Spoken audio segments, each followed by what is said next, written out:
우리 15장 22절에서 29절까지 말씀인데요. 제가 한 절, 여러분 한 절 교독하도록 하겠습니다. 22절부터.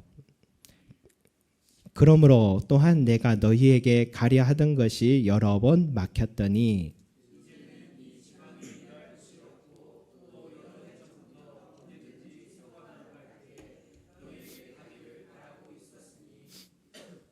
이는 지나가는 길에 너희를 보고 먼저 너희와 사귐으로 얼마간 기쁨을 가진 후에 너희가 그리로 보내주기를 바람이라.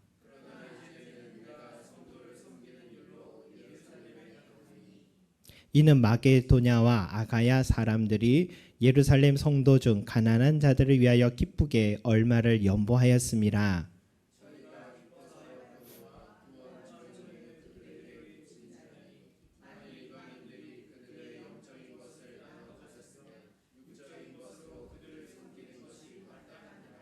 그러므로 내가 이 일을 마치고 이 열매를 그들에게 확정한 후에 너희에게 들렀다가 서바나로 가리라.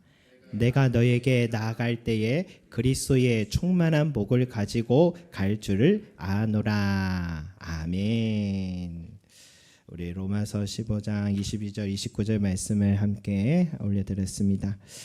여러분, 로마서의 말미에 이 바울이요, 이제 앞으로 자기 사역의 행보에 대한 계획을 이제 지금 전하고 있습니다. 앞으로 지금 이 편지에 쓰고 있는 순간은 어디에서 쓰냐면 고린도 지역에 있으면서 이제 로마서를 썼는데요.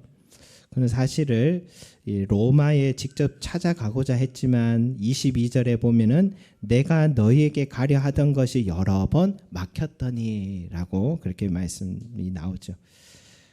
그가 목적지를 두고 있는 곳은 어디냐면 이제 서바나를 염두에 두겠습니다. 이 서바나는 스페인입니다. 지금으로 하면 스페인 나라를 말하는데 이제 스페인을 최종 자기 사역의 목적지로 두고 있는데 스페인에 가기 전에 이제 로마에 찾아 들리겠다. 이게 이제 바울의 계획이었습니다. 그래서 23절에 말하죠. 여러 해 전부터 언제든지 서바나로 갈 때 너에게 가기를 바라고. 그래서 먼저 로마에 있는 교회와 성도들과 영적인 교제를 나눈 후에 내가 가서 그리고 로마 교회의 후원을 받아서 스페인에 가서 복음 전하겠다. 이게 이제 바울의 계획이었습니다. 그런데 25절에 보니까 그러나라고 시작하죠. 내 바램과 계획은 그랬지만 그러나 내 뜻대로 되지 않은 순간이 찾아왔다 이 말입니다. 예상치 못한 전혀 다른 길이 생겼다 이 말이죠. 그 일이 생긴 것은 하나님의 뜻이기에 순종해야 되는 상황이다 이 말입니다. 여러분, 바울은요 그의 삶 속에 이런 경험이 늘 있었습니다. 과거 2차 전도 여행 때도요, 본래는 1차 전도 여행 때 함께했던 바나바와 함께 사역을 그대로 이어갈라 했는데 이 마가의 일로 서로 다투게 되고 갈라서게 됩니다. 그래서 뜻하지 않게 실라와 디모데를 만나고 또 그들과 함께 2차 전도 여행을 떠나게 된 일이 있었습니다. 또 하나는 2차 때도요, 1차 전도 여행 때 전도했던 그 소아시아 지역의 교회들을 다시 순회하면서 돌보려고 했는데 이 사도행전 16장 6절에 보면 이런 말씀이 있어요. 성령이 아시아에서 말씀을 전하지 못하게 하시거늘. 그리고 사도행전 16장 7절에는 예수의 영이 허락하지 아니하시니라. 또 9절에는 밤에 환상이 바울에게 보이니 마게도냐 사람 하나가 서서 그에게 청하되 마게도냐로 건너와 우리를 도우라 하거늘. 그래서 바울은요 2차 전도 여행을 갑자기 유럽으로 선회하게 되어버립니다.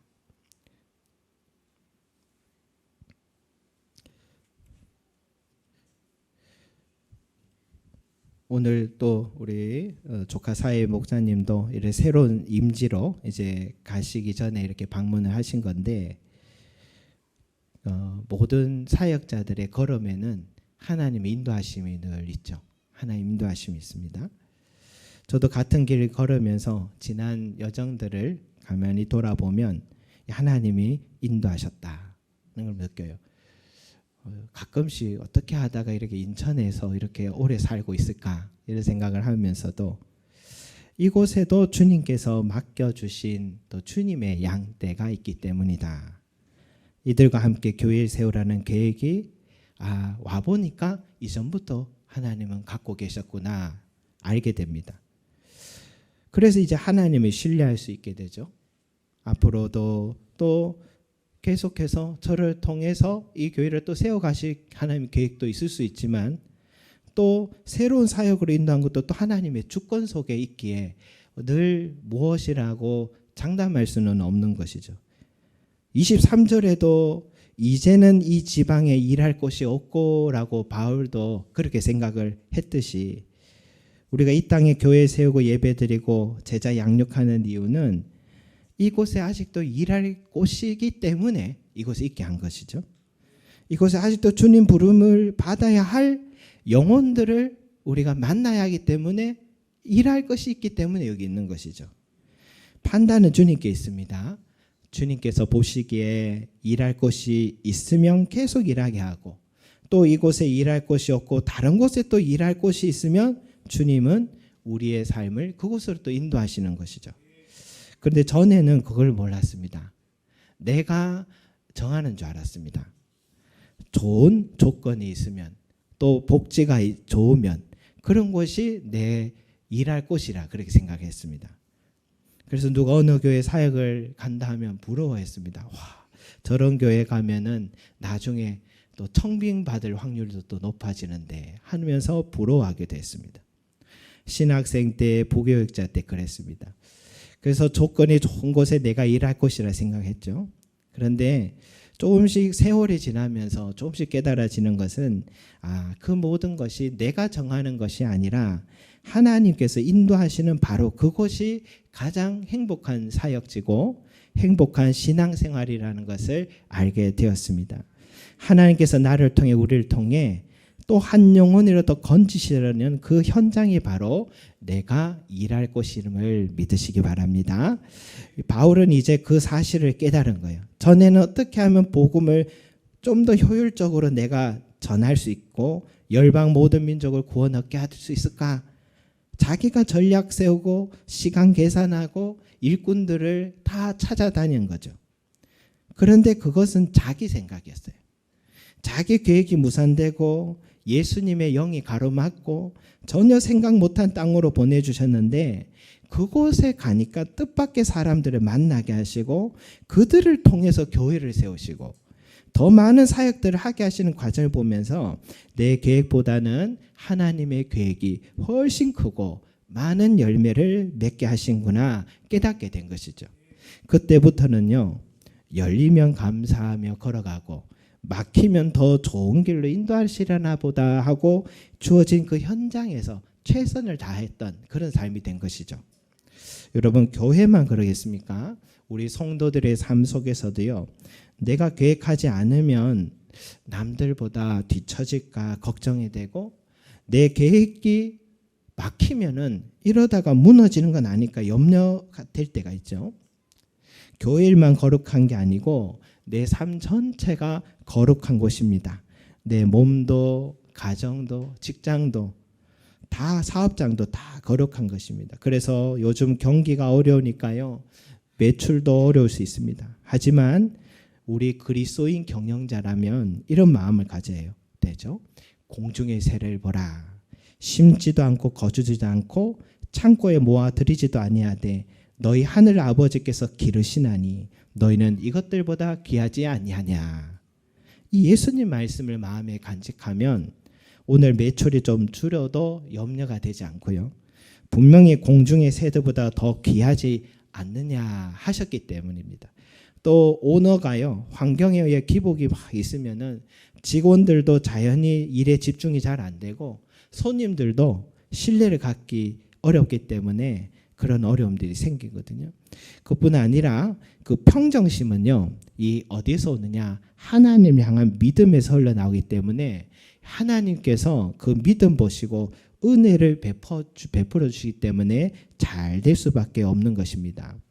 그러다가 여러분 이 길이 아니다 싶으면, 이 길이 아니면은 내가 격려하는 일이, 내가 다니던 직장이 문을 닫을 수 있고 퇴사할 수도 있잖아요. 하지만 그때도 걱정하지 않습니다. 공중의 새들보다 더 귀하지 아니하냐, 이 말씀을 믿기 때문입니다. 전혀 새로운 것에 새로운 아이템을 가지고 이전보다 더 좋은 것을 준비하고 계시는 하나님을 믿기 때문이죠.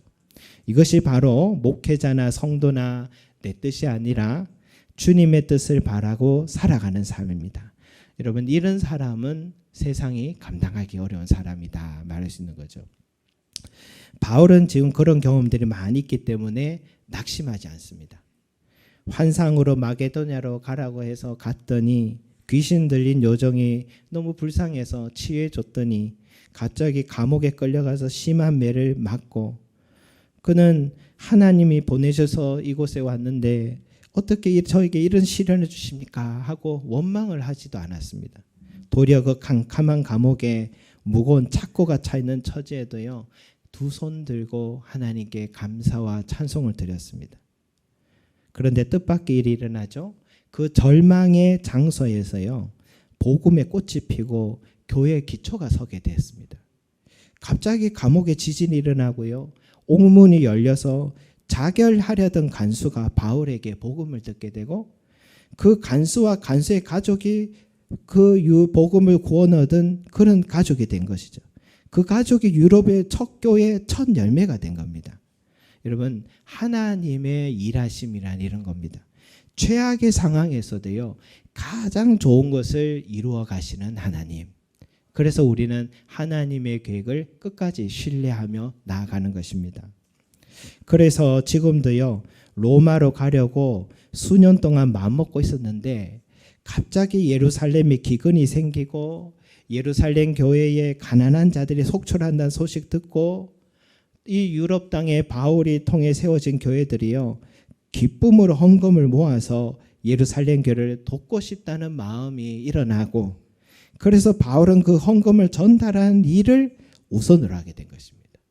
또 예루살렘은 바울에게는 사실 위험한 장소예요. 유대인들이 많은데 바울은 지금 유대교를 흔드는 이단아라고 그를 죽이려고 칼을 갈고 있는 자객들이 한둘이가 아니었습니다. 그런 차라리 이방지에 순회하면서 지내는 게 훨씬 바울에게 안전한 땅이었는데, 그런데 그는 하나님 뜻이 무엇인지를 알고서 그 길을 선택을 한 것이죠. 성도 여러분, 내가 원하지 않고 불편한 곳이지만 생각지 못한 일이 일어나서 내 계획 전체가 송두리째 흔들리지만 내 뜻을 내려놓고, 여러분, 하나님의 뜻을 먼저 생각하시기 바랍니다. 하나님의 뜻이 무엇인지, 하나님께서 기뻐하는 게 무엇인지, 그리고 주의 몸된 교회를 위한 게 무엇인지를 우리가 먼저 생각하는 것. 먼저 그의 나라와 의를 구하라. 그리하면 이 모든 것을 너희에게 더해 주신다라는 약속의 말씀을 여러분 믿으시기 바랍니다.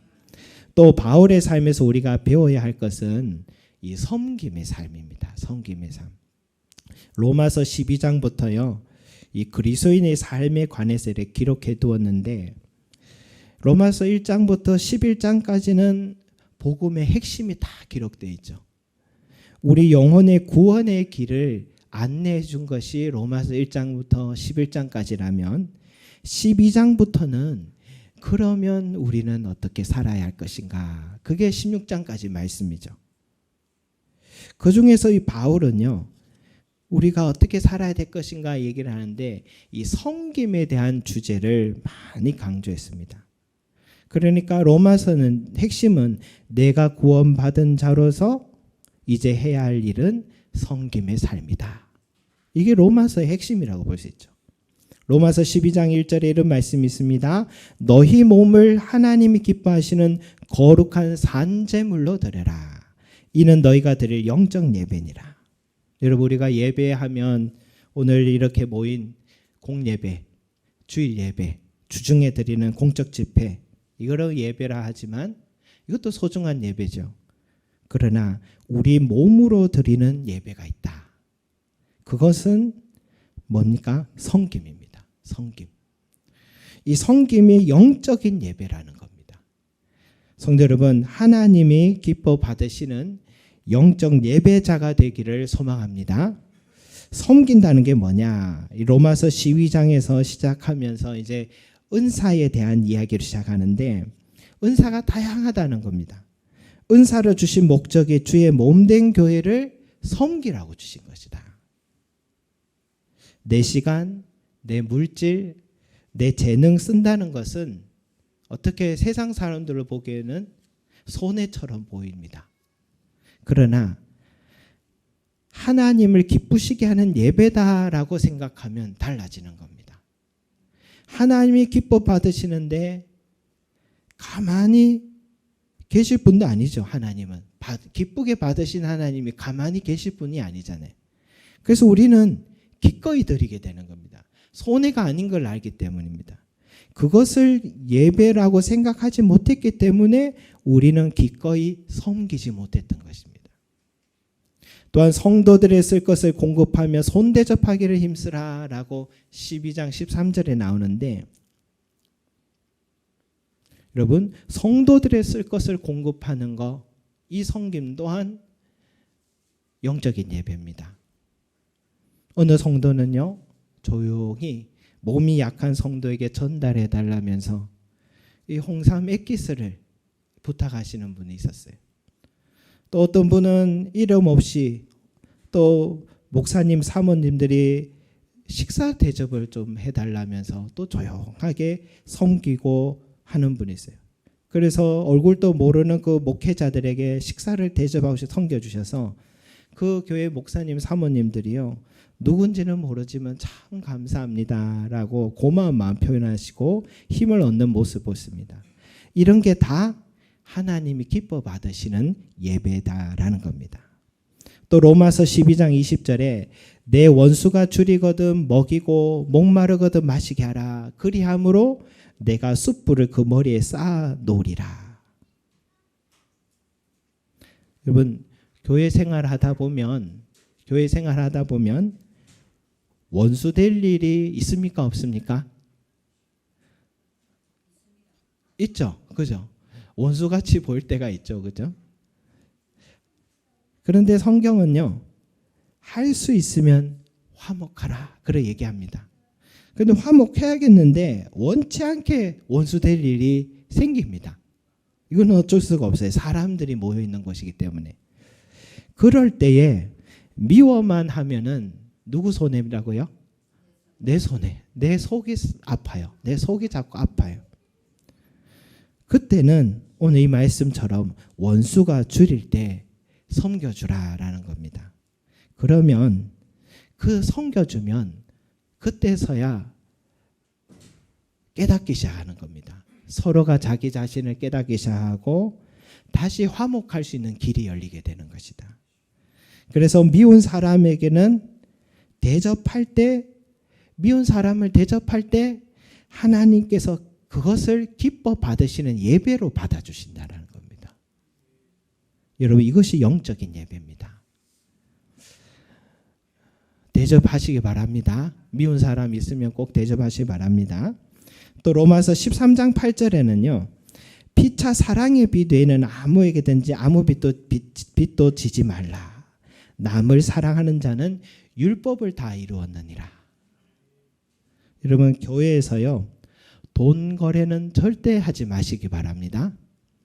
교회 안에서 돈을 주고받는 순간 반드시 문제가 생기잖아요. 그러나 누가 어려운 사정을 말하면 여러분, 빌려주고 이런 거 하지 말고 있는 만큼, 내가 안 받아도 될 만큼 구제하는 것은 선한 일이라고 믿습니다. 그러니까 성경에는 절대 빚지지 마라, 서로 빚지지 마라 하시고, 그러나 사랑의 빚은 주고받아도 된다, 그렇게 말씀하시죠. 여러분, 사랑의 빚이 바로 섬김인 겁니다. 이 섬김은 뭡니까? 율법의 완성이라고 말하고 있어요. 그러니까 섬김이야말로 우리가 그렇게 추구하는 최고의 계명을 이루는 삶이 섬김의 삶이라고 말하고 있습니다. 그런데 여러분, 바울이요, 자신도 말로만 가르치지가 않았습니다.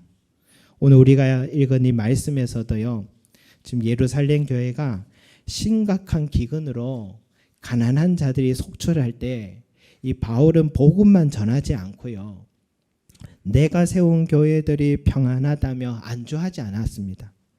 그들을 위해서 또한 모든 교회들에게 사정을 알려줬고요, 또 기금 모으기를 힘썼고 자신의 복음 사역 계획을 다 제쳐놓고 본래는 스페인 로마로 가려 했던 계획을 다 뒤로 미루고서라도 지금 섬김의 일에 앞장서고 있습니다. 그래서 15장 25절에서 뭐라 합니까? 그러나 이제는 내가 성도를 섬기는 일로 예루살렘에 가노니 라고 말하잖아요. 그러니까 유럽의 교회들에게 섬겨준 그 마음을 기뻐하면서 자신도요, 모은 그 기금을 가지고 예루살렘 교회 가난한 자들을 섬기기 위해 달려갔다 나옵니다. 그 걸음이 얼마나 위험한 걸음인지 바울 자신 누구보다 잘 알았지만 자기 생명도 아끼지 않고 그 길을 나선 것은 섬기는 일이 곧 하나님이 기뻐 받으시는 예배라고 믿었기 때문인 것이죠. 섬기는 곳이 곧 율법의 완성이라는 것을 확신했기 때문에 그는 열일을 제쳐두고 이 일에 앞장섰던 것입니다. 성도 여러분, 섬김은 거창한 일은 아닙니다. 많으면 많은 대로, 적으면 적는 대로, 있으면 있는 대로. 중요한 것은요, 우리가 어떤 마음으로 하느냐, 하나님이 기뻐 받으시는 예배다, 이 생각을 하고 섬긴다면 그것이 하나님이 기뻐 받으실 줄 믿습니다. 교회 가운데서도요, 누군가 내가 섬기고 싶거든요, 또 뜻하지 않게 갈등이 생겨서 회복의 길이 보이지 않거든, 그때가 섬김의 시간으로 믿으시기 바랍니다.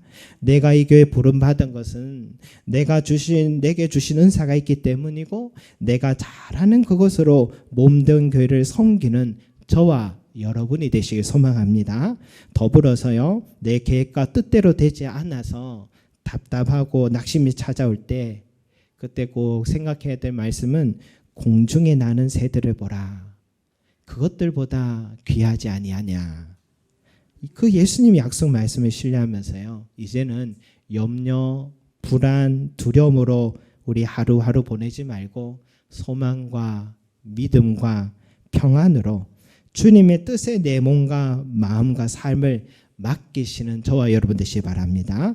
그러면 그 믿음 보시고 기뻐 받으시고 하나님의 더 큰 계획과 뜻에 우리를 또 동참시켜 주실 것입니다. 그런 은혜가 오늘 이 자리에 함께 하신 성도 여러분 모두에게 함께 하시기를 축복합니다. 기도드리겠습니다. 사랑과 은혜가 풍성하신 아버지 하나님, 섬김은 은사가 있는 자들이 하는 것이다 생각했는데 그것이 아니라 하나님이 가장 기뻐 받으시는 영적인 예배다라는 것을 말씀을 통해 우리에게 가르쳐 주셨습니다.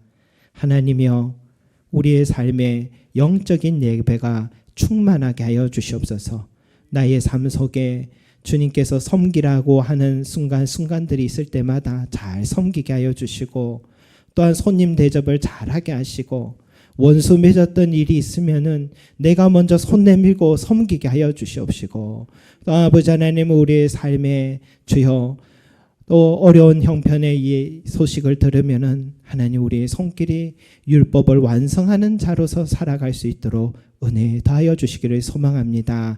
우리 교회가 하나님의 늘 그런 교회로 서가게 하여 주시고, 서로의 어려움이 있으면 위해 기도해 주고, 필요가 있으면 도와주고 공급해 주고, 또 이웃교회의 어려운 형편을 들으면 외면하지 말고 하나님의 영적인 예배, 기뻐 받으신 예배에 늘 앞장서는 하나님 우리 교회가 될 수 있도록 축복해 주시옵소서. 더불어서 내 계획대로 내 뜻대로 되지 않는다 해서 염려하지 말게 하시고 낙심하지 말게 하시고, 오히려 하나님은 더 좋은 길을 계획하고 계심을 믿는 믿음 갖고, 공중에 나는 새들을 보라, 너희는 저들보다 더 귀하지 아니하냐라는 주님의 약속의 말씀을 의지하여서 오늘 하루도 믿음으로 달려가는 우리 귀한 성도들이 될 수 있기를 간절히 소망합니다. 감사드리며 예수 그리스도 이름으로 기도드립니다. 아멘. 아멘.